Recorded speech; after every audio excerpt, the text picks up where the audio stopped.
Salam değerli izləyicilər, 9 dekabr 2025-ci il veteran pulları ilə bağlı vacib bir açıqlamanı diqqətinizə çatdırıram. Videonu paylaşıb burada üstəgəl işarəsinə toxuna bilərsiniz. Dəyərli izləyicilər, millət vəkili Vüqar Bayramov bildirib ki, qanunverici orqan qanunu dəyişir və ya onun qəbul edilməsi ilə məşğuldur.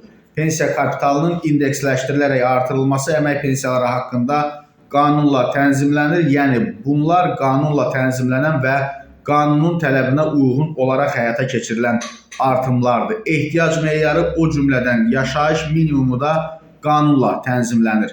Veteran pulu da daxil olmaqla digər müavinətlərdəki artımlarla bağlı təkliflər var. Milli Məclisə təqdim edilən təkliflərdən biri ondan ibarətdir ki, bu məbləğin kommunal nəqliyyat və digər xərclərdəki artıma bağlanılması daha məqsədə uyğun olardı. Bu məbləğ müəyyənləşəndən sonra məhz həmin kommunal xidmətlər, nəqliyyat və digər istiqamətlərdə artım faizi nə qədər olubsa ona uyğun indeksləşdirmək olar. Eyni zamanda gələcəkdə həmin istiqamətdə artımlar olursa artıq ilin sonunda indeksləşdirilir və pensiyalarda olduğu kimi məhz veteran pulu və ya digər uyğun müavinətlərin artırılması həyata keçirilə bilər. Yəni hər il əmək pensiyaları necə artırılırsa, veteran pullarının da indeksləşdirilərək hər il artırılması nəzərdə tutulur və amma bu arada onu da diqqətinizə çatdırım ki, elə bu ilin oktyabr ayında Milli Məclisin komitə sədri Musa Quliyev trendi açıqlamasında bildirmişdi ki,